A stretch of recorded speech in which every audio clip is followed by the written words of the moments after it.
Please rise for the pledge.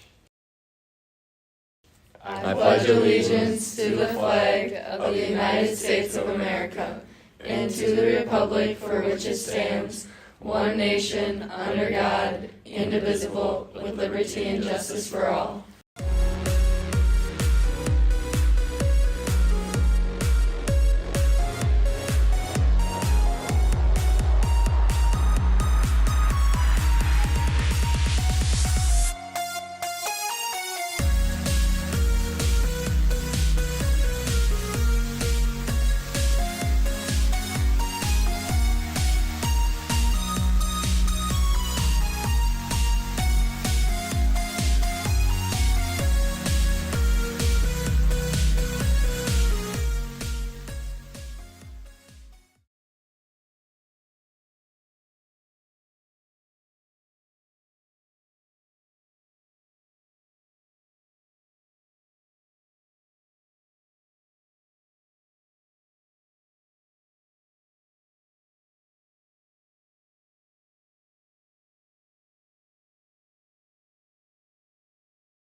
Tomorrow you have a football game concessions day. Start over. All right, run it From the back. top.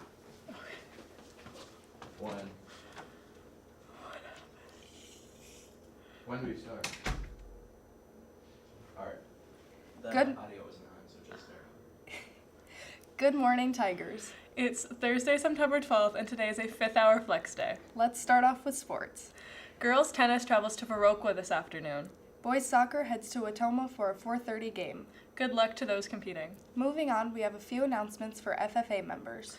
FFA permission slips for the Fall Leadership Workshop and Food for America Food Day are due to Mr. Markhart by Friday, September 13th. Permission slips were emailed to you, and there are some printed ones on the board outside the ag room. Also for FFA members, tomorrow you have home football game concessions. They need help making shakes in the high school ag room at 5 p.m. Then they need help selling concessions at the football field at 6 p.m. Please help wherever and whenever you can. Next, we have an announcement for juniors and seniors, so listen up. Tomorrow is the last day for juniors and seniors to sign up for the October 9th campus tour trip. See Ms. Seacard to get your name on the list. Also for the juniors, make sure to grab your homecoming class shirt order forms from your advisor today. Order forms and money are due by the end of the day on Monday. You can turn these in to Miss Wright or Mrs. Dahl. That's all for today. We are leaving you with a vox pop on the new phone policy. For Paw Print Live, I'm Peyton. And I'm Caitlin. Have a great day, Tigers. My feelings about the new phone policy, I think that they're a little too strict for the school right now. I feel like they could definitely have some adjustments to them. I don't think we should have them in our backpacks just in case like something does happen and we have to like text our parents. In reality, it's not. It's just kind of like, if we're done with our work, what are we supposed to do? Because some people don't have work for other classes, they just sit there. And so it's kind of like, what do you want me to do?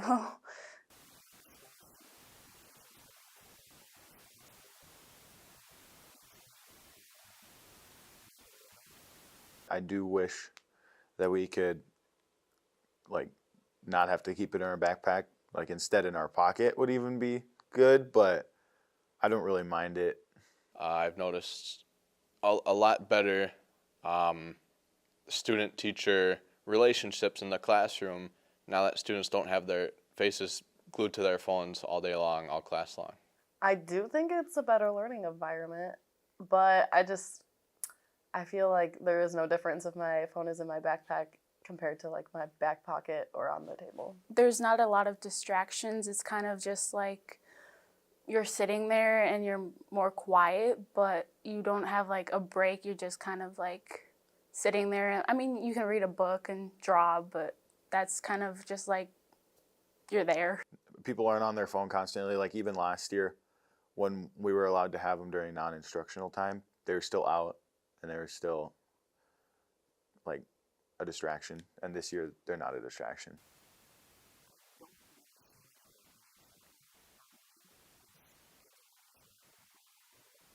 I do think it's making a much better learning environment in the classroom.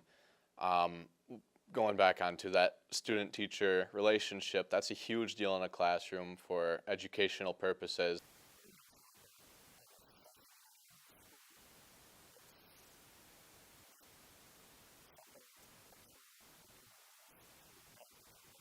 to an extent. It's kind of like you need your phone to like contact your parents or like see what you want to do after school, to have like, where do you want me to go? But I mean, in school, you kind of don't need like TikTok or any of the social media. You just kind of need like your messages to contact your parents. I would say that phones are important to have in school, like within boundaries. Like, it's a good tool that in the right setting could be used to do great things, but a lot of the times it can become a distraction.